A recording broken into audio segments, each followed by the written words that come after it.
에베소서 3장 14절부터 21절까지입니다. 에베소서 3장 14절부터 21절.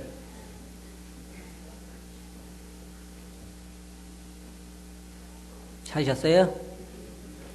다 같이 한번 읽어보겠습니다. 시작.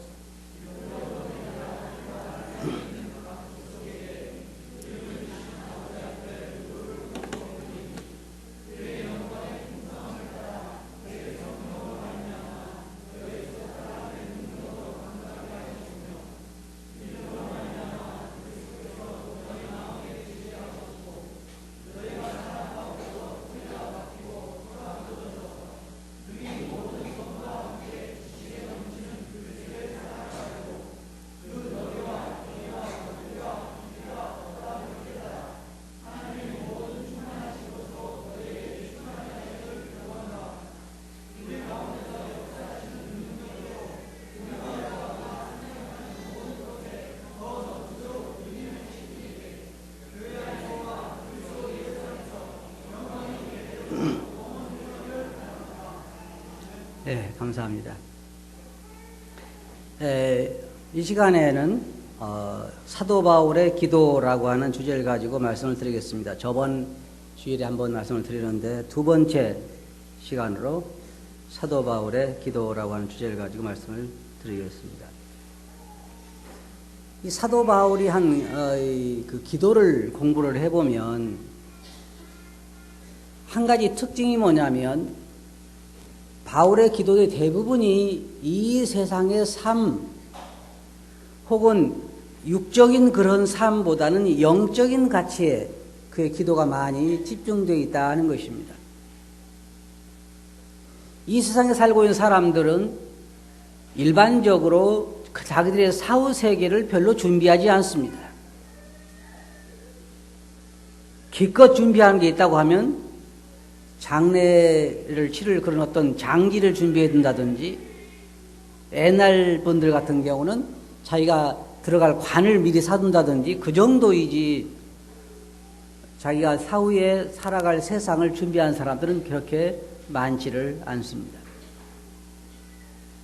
그런데 우리가 예수 그리스도 안에서 눈을 뜨고 이제 새로운 생명을 얻게 되는데, 우리 영적인 이제 삶을 살아가는 그리스도인들인데, 우리들의 기도가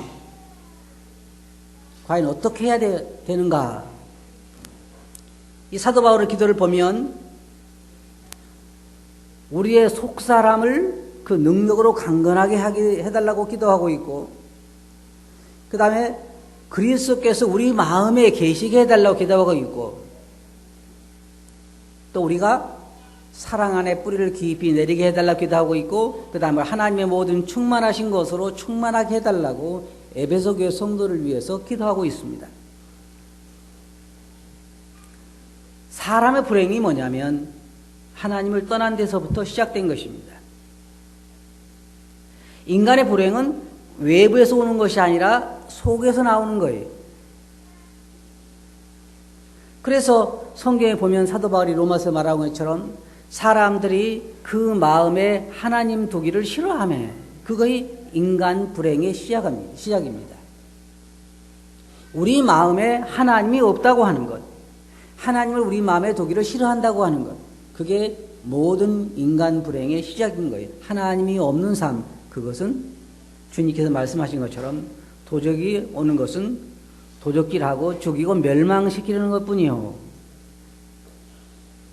자, 그러면 세상에 있는 모든 그 종교 지도자들 중에 참다운 목자가 몇 사람이면 될 것 같아요? 성경에 말씀하고 있는 것처럼 나 외에는 다 절도요 강도라 그랬습니다.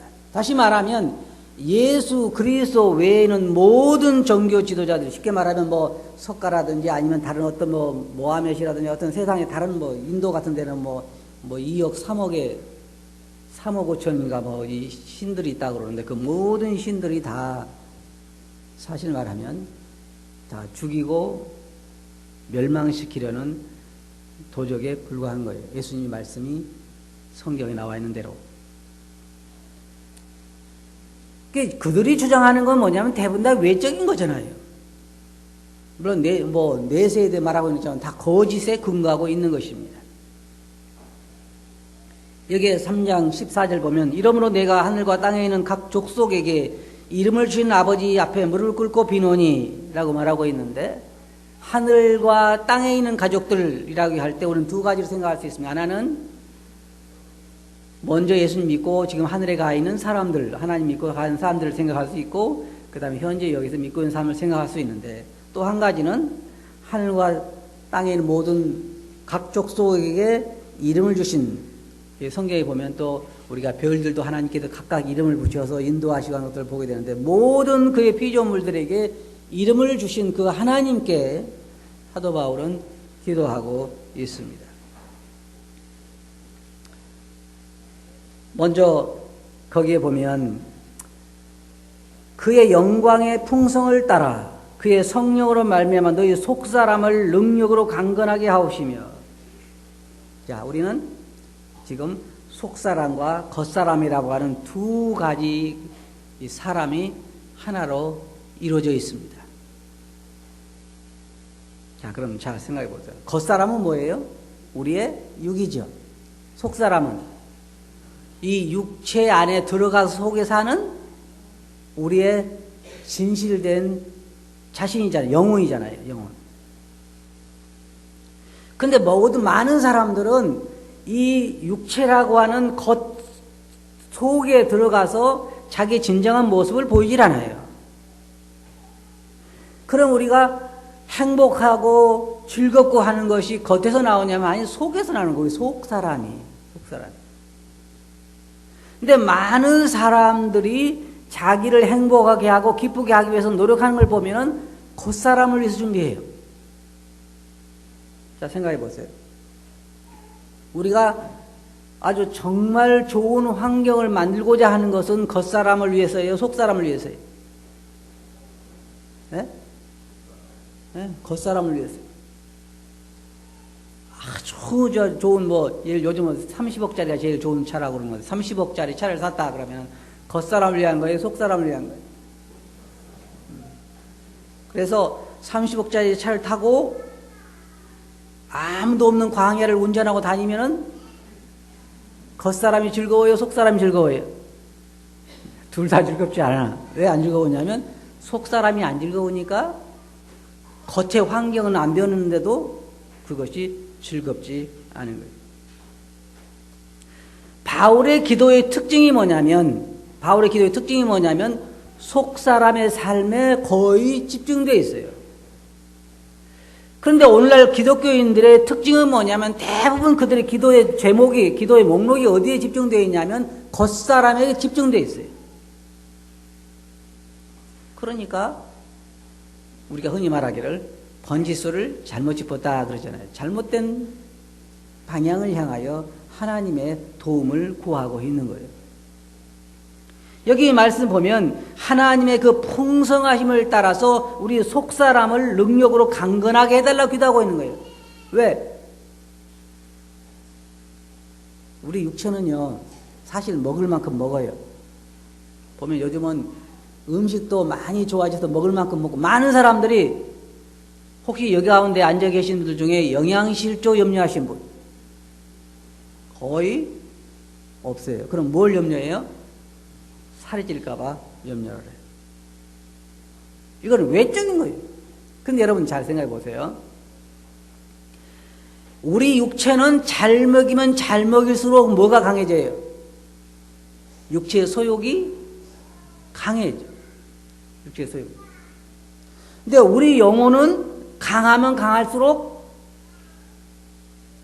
육체의 소욕이 제재되고 통제되고 우리 영혼이 힘을 발휘하게 돼서 참다운 만족과 참다운 기쁨이 우리 안에 이루어지게 돼요. 그래서 우리가 속사람이 능력으로 강건하게 될 때 우리가 현실적으로 날마다 살아가는 이 세상에서 믿음으로 승리할 수 있게 된다는 것입니다. 여기 보면 우리 속사람을, 우리 영적인 사람을 능력으로, 성령의 능력으로 강건하게 해달라고 기도하고 있습니다. 그래서 실질적으로 우리 속사람이 강건하는 것이 참 필요해요. 근데 우리가 기도할 때 보면요, 저를 포함해서 우리 기도할 때 보면 이 속사람에 대한 건강보다는 무슨 건강을 위해서 기도 많이 해요? 저도 가만히 보니까요, 이 육체를 한 60년 이상 쓰다 보니까 점점 부품들이 많이 낡아지는 것 같아요, 이제. 그래서 제가 생각할 때 앞으로 50년은 못 쓸 것 같아. 낡아지게 돼 있어요, 낡아지게. 근데 우리 속사람이 건강한 것이, 우리가 보통 뭐라 그래요? 정신이 건강하면 육체도 건강하다 그러잖아요. 우리 영혼이 건강하면 육체도 건강하게 되어 있다 그 말이에요. 근데 사람들은 자꾸 육체에 대한 처방을 내리고 육체를 건강하게 노력을 하지만 사실은 그보다 더 신경을 많이 써야 하는 게 어디냐면은 우리 영혼이 강건하게 되는 거예요. 그게 더 해결책이에요. 그게. 그래서 우리 영혼이 강건하게 될 때 우리는 하나님 앞에서 이 세상에 살아가는 삶에 많은 승리를 맛보게 되고 그 승리를 우리들에게 주님께서 우리에게 주신 큰 기쁨과 평안을 맛보게 만든단 말이에요. 근데 그럴 때 우리 사도 바울이 기도하는 이유 중에 하나가 뭐냐면 사람들의 그 관심도가 속 사람의 건강에 있는 것이 아니라 겉 사람의 건강에 많이 두게 된다 그 말이에요. 그래서 여기 사도 바울은 말하기를 우리의 속 사람이 하나님의 능력으로 강건하게 되기를 바랍니다. 저도 기도한다면 여러분들의 속 사람을 위해서 기도하겠어요.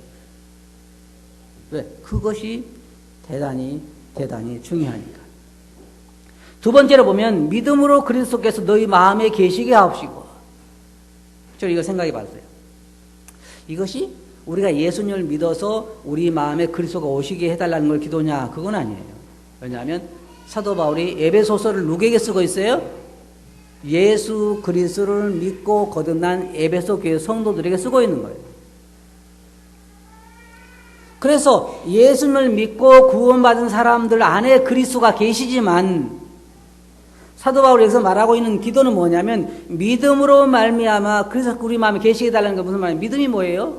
바라는 것들의 실상이라고 그랬잖아요. 바라는 실상. 그러니까 무슨 얘기냐면 사도 바울이 그리스도인들이 믿음을 통해서 그리스도께서 우리 안에 계신 것을 늘 실질적으로 체험하며 인식하며 살기를 원하는 게 그걸 위해 기도하고 있는 거예요. 만약의 경우에 우리가 날마다 믿음을 통해서 주님이 나와 함께 계신 것을 내 안에 계신 것을 인식하며 살아간다고 하면요 많은 문제가 해결되죠. 많은 문제. 여러분들 한 가지 여쭤볼까요? 주님이 여러분 안에 계세요? 안 계시면 그리스도인이 아니죠. 그러면 실질적으로 주님이 여러분 안에 계신 것을 체험하면서 살아가요? 네, 아무 대답도 없잖아요. 아무 대답도 없어요. 사도 바울이 여기서 말하는 것은 뭐냐면 우리 그리스도인들이 밖에 나가서 사회에서 생활할 때에 일주일 동안 생활할 때 그 생활할 때에도 실질적으로 우리 그리스도인들이 믿음을 통해서 주님 나와 함께 계심을 체험하며 살게 해달라고 기도하는 거예요. 내 안에 계신 걸 인식하며 살게 해달라고. 주님 나와 함께 계신 것을 인식할 수 있어야 한다는 거예요. 그게 그리스도인의 삶이에요. 그냥 내 안에 주님이 계셔 그리고 사는 것이 아니라 매일매일 우리가 살아가면서 주님 나와 함께 계시는 것을 우리가 느끼면서 체험하면서 살아가는 그게 그리스도인의 삶이에요. 그게 승리를 가져다 주는 거예요. 대단히 중요한 말씀이에요. 이 사도 바울이 위해서 기도하는 것은 굉장히 저는 그리스도인 삶에서 중요하다고 생각해요. 저번에도 우리가 사도 바울의 기도에도 공부했죠. 이번에 공부하는 것도 우리 그리스도인들의 삶에서 대단히 중요한 거예요. 우리가 언제 주님을 느껴요? 언제 주님 우리와 함께 계신 것을 인식해요? 그리스도인들은 어떨 때 그래요? 어떤 일이 꽝 터져가지고 그냥 하나님의 손길이 보일 때 너무너무 그래서 기뻐해요. 왜 기쁘냐 그러면 주님이 나와 함께 계시네요. 항상 계시는 거예요. 항상 계셔. 그럼 우리가 뭐예요? 믿음을 통해서 나와 함께 계신 걸 우리가 인식하지 못하면서 살아갈 뿐이에요. 실제로 계시는 거예요. 근데 사도 바울이 기도하는 건 뭐냐면 이것이 순간순간 자 그럼 이렇게 생각해 봅시다. 예수님이 나와 함께 계시다고 하는 것을 내가 뼈저리게 체험할 때가 언제예요? 가끔 한 번씩 있죠. 몇 년에 한 번씩. 몇 년에 한 번씩. 근데 사도 바울은 이게 몇 년에, 그러니까 사람들이 가끔 간증을 보면요, 그 전에 제가 20살 먹었을 때요, 그러니까 그 일생을 살아가면서 몇 번 겪었다는 거예요? 몇 번, 한 번이나 두 번이요. 근데 주님이 나와 함께 계신 걸 체험할 때마다 날아갈 것 같잖아요. 근데 사도 바울이 기도하는 건 뭐냐면, 그것이 한 달에 한 번, 뭐 일생에 한두 번 그것이 아니라, 날마다 우리 삶에서 주님이 나와 함께 계시는 것을 우리가 믿음을 통해서 우리 마음에 계시게 해달라고 하는 거예요. 그걸 계시를 우리가 체험할 수 있도록, 느낄 수 있도록. 예수 믿어서 구원받게 해달라는 이 기도가 아니에요. 에베소 교회 성도들이 기도하고 있는 거예요. 에베소 교회 성도들, 즉 예수 그리스도가 그 안에 있는 자들을 위해서 기도하고 있는데, 예수 그리스도가 이미 그 안에 계신 자들을 위해서 믿음을 통해서 너희 마음에 그리스도가 계시게 해달라는 게 무슨 기도예요? 주님이 밖에 나가셨나요? 그게 아니에요. 실질적으로 우리 삶에서 하나님이, 주님이 늘 계신 것을 인식하면서 살 수 있게 해달라는 거예요. 날마다. 1년에 한두 번, 아니면 평생에 몇 번 그런 체험이 아니라, 날마다 우리 안에 계신 것을 우리가 체험하며 살아갈 수 있게 해달라고 사도 바울은 기도하고 있는 거예요. 히브리서 11장 27절 보면, 믿음으로 애굽을 떠나 왕의 노함을 무서워하지 아니하고 곧 보이지 아니하는 자를 보는 것 같이 하여 참았으며, 이게 믿음인 거예요. 보이지 않는 하나님을 보는 것처럼 사는 것. 우리 안에 계신 주님을 실질적으로 함께 계시는 걸 인식하며 살아가는 것, 그게 그리스도인의 삶이에요. 그게. 그래서 사도 바울은 그것을 위해서 기도하고 있는 거예요. 사도 바울은 또 다른 곳에 그랬죠. 그리스도의 말씀이 너희 속에 풍성히 거하여 라고도 또 표현하고 있습니다. 세 번째 보면, 너희가 사랑 가운데서 뿌리가 박혀 라고 말했어요. 이 사도 바울은 참 다양한 표현을 많이 쓰고 있어요. 그러면 제가 둘 중 생각해 봤어요. 이 사랑이 누구 사랑일까? 우리 사랑에 뿌리를 내리라고 하는 것인가? 아니면 그리스도의 사랑에 뿌리를 내리라고 하는 것인가? 저는 제 사랑에 뿌리를 내리라고 하는 말 같지 않아요. 제 사랑은 항상 너무 얇고 적고, 만약에 여러분의 사랑에 뿌리를 내리면 그 나무가 어떻게 될까요? 바람 불 때마다 아마 틀림없이 뿌리가 뽑히고 말 거예요. 제가 여기서 믿기로 뭐냐면, 우리의 마음이, 우리의 믿음이, 우리 자신이 그리스도의 사랑에 깊이 뿌리를 내리라는 거라고 저는 생각을 해요. 그러면 자 보세요. 뿌리가 깊이, 그리스도의 사랑에 뿌리가 깊이 내린 사람은요, 태풍이 불고 바람이 불어도 나무가 흔들리긴 하지만 넘어지지는 않아요. 신앙생활에 있어서 주님의 사랑에 뿌리를 깊이 내리고 있는 그리스도인을 보면요, 굉장히, 예를 들어서 욥 같은 경우를 보자고요. 욥은 하나님에게 뿌리를 깊이 내리고 있어요, 안 내리고 있어요? 굉장히 깊이 뿌리를 내리고 있어요, 욥은. 그래가지고 하루아침에 자기의 모든 재산이 다 사라지고, 자기 아들, 딸들이 하루아침에 다 죽고, 빈털터리가 되고, 온 몸의 머리털부터 발을 끝까지 종기가 나서 그 고통 가운데 기와 조각으로 긁으면서도 넘어져요, 안 넘어져요? 왜 안 넘어져요? 그 뿌리가 하나님에 대한 신뢰, 그 믿음의 뿌리가 그에게 깊이 내려져 있기 때문에 그래요. 어떤 사람은, 여러분 삶을 한번 생각해 보세요. 저도 참 뿌리가 얕다고 생각해요. 제 자신을 보니까, 제가 이 말씀을 공부해서 보니까, 제가 주님, 하나님에게 깊이 뿌리를 내려야 되는데 그러지 못한 때가 참 많아요. 예를 들어서 생각해 봅시다. 우리 갑자기, 여러분은 지금 모든 믿는 사람들은 다 하나님에게, 예수 그리스도에게 신앙의 뿌리를 내리고 있죠. 신뢰의 뿌리를 내리고 있단 말이에요. 신뢰의 뿌리를. 그런데 하루아침에 갑자기 아내가, 내 사랑하는 아내가 갑자기 주님께 갔어요. 그러면 흔들릴까요, 안 흔들릴까요?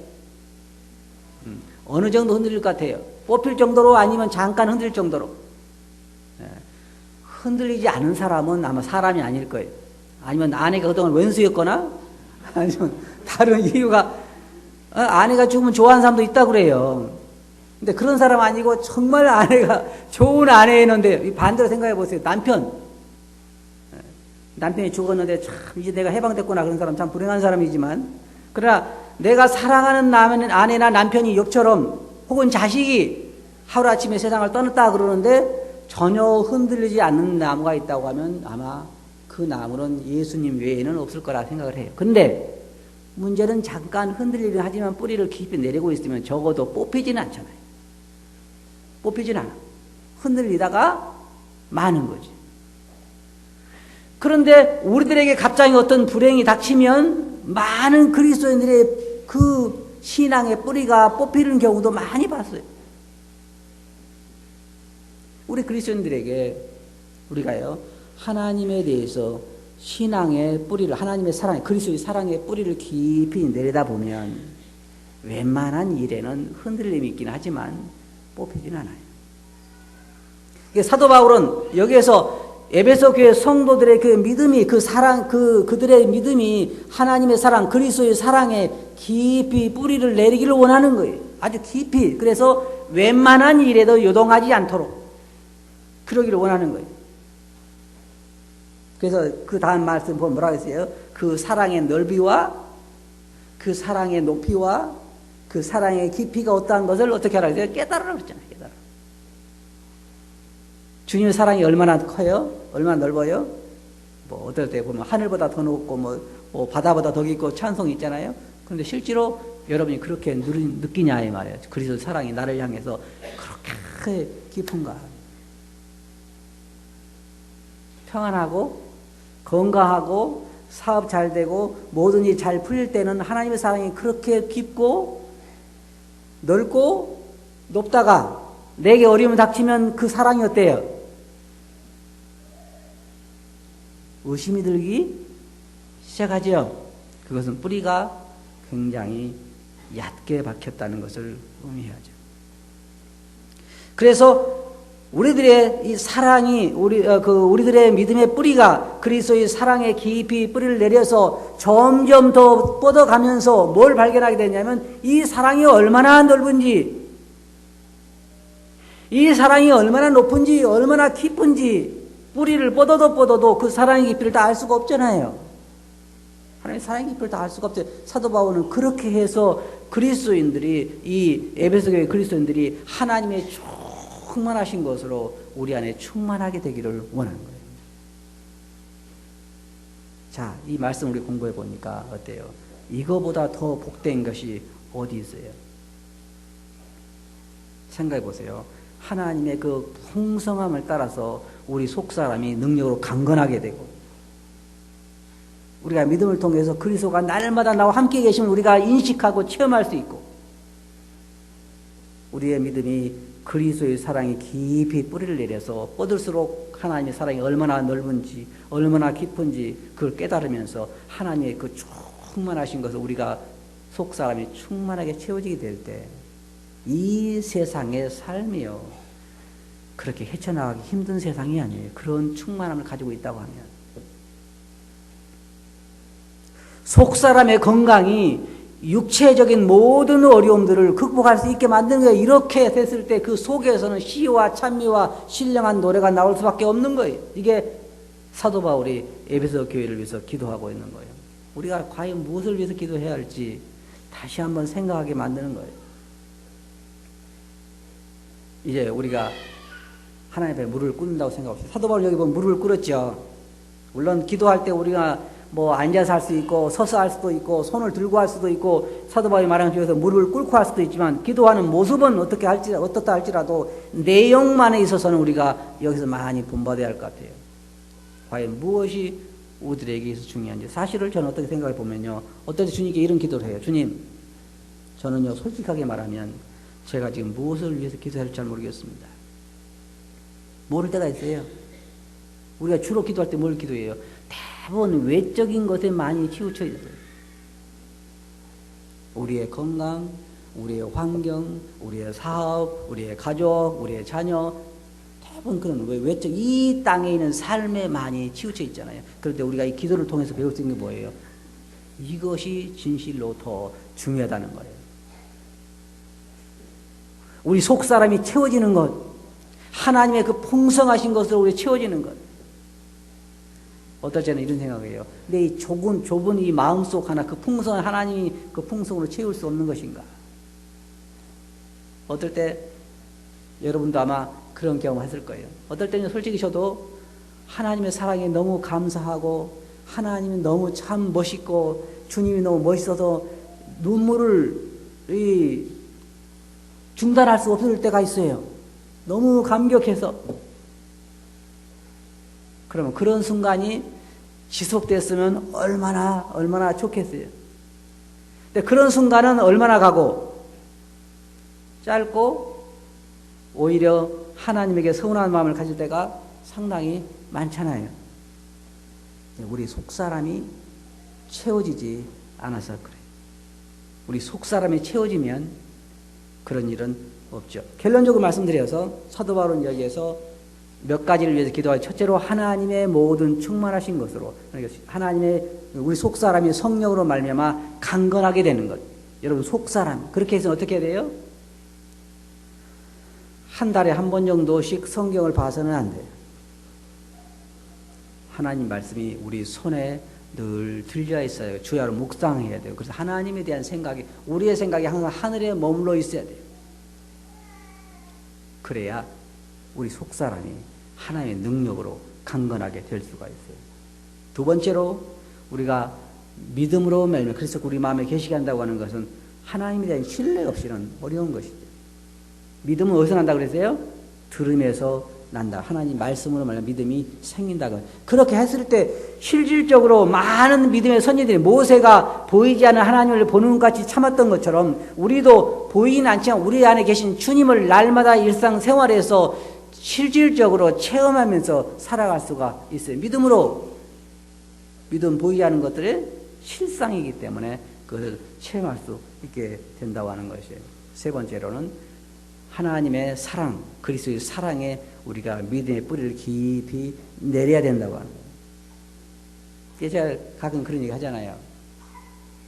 40년 동안 혹은 그 이상 주님을 섬겨오면서 한마디로 딱 결론적으로 이야기하라고 하면 우리 주님은 참 멋있는 분이다. 그게 뭐예요? 주님의 사랑을 우리가 깊이 체험해 볼 때, 제가 말하는 것은 제가 40, 50년간 신앙생활을 해오면서 그냥 그동안에 평안하고 주님의 늘 필요에 따라 나를 평안하게 해주고 내가 항상 원하는 데 해주고 그랬다는 얘기는 아니에요. 많은 환난도 있었고 어려움도 있었고 물질적인 궁핍함도 있었고 많은 어려움이 있었지만 그러나 한 가지 확실한 건 뭐냐면 그 가운데 하나님의 신실하심을 언제나 체험할 수 있었다는 거예요. 그게 우리의 믿음의 뿌리를 깊이 그리스도의 사랑에 내릴 수가 있는 거예요. 야곱이 그랬잖아요. 나의 그 일생을 그가 종말적으로, 그게 나중에 결말적으로 그가 종합해서 하는 얘기가 나의 남으로부터 나를 기르신 하나님, 나를 나의 모든 환난에서 건지신 하나님이라고 고백하고 있는 것처럼 우리가 믿음의 뿌리를 하나님의 깊이, 하나님의 그리스도의 사랑에 깊이 내릴수록 그 사랑의 깊이와 넓이와 높이에 감격하게 되고 그에 대한 신뢰가 더 쌓이게 되는 것입니다. 그리고 점점 그런 결과로 인해서 우리 안에는 하나님의 충만하신 것으로 충만하게 돼서 항상 범사에 감사하게 되고 항상 기뻐하게 되는 거예요. 그게 하나님이 우리를 위해서 원하시는 삶이에요. 하나님이 우리에게서 보기를 원하시는 삶이에요. 범사에 감사라면 무슨 말이에요? 어떤 환경에서든지 그 가운데 나와 함께 가시는 하나님의 손길을 우리가 체험하면서 감사해야 한다는 거예요. 그런 삶을 하나님이 원하시는 거예요. 그런 삶을 하나님은 이 세상에 있는 많은 사람들에게도 보여주고 싶고 하늘에 있는 천사들에게도 교회를 통해서 그걸 보여주고 싶은 거예요. 우리 그리스도인들이 하나님을 신뢰하면서 그분의 충만한 것이 충만해서 그분에게 감사드리는 삶을 사는 것을 하나님은 보기를 원하시는 거예요. 자, 여러분도 이제 사도바의 기도를 통해서 여러분이 배운 것을 여러분 삶에 적용하시기 바랍니다. 무릎 꿇고 기도할 때에 이것을 위해서 기도하세요. 여러분, 속사람의 건강, 또한 주님이 여러분 마음속에 계신 것처럼 실질적인 삶에도 함께 동행하는 것을 체험할 수 있도록, 여러분의 믿음이 그리스도의 사랑에 깊이 뿌리를 내릴 수 있도록, 그래서 하나님의 모든 충만하신 것으로 여러분의 영혼을 충만케 해달라고 기도하시 바랍니다. 하나님,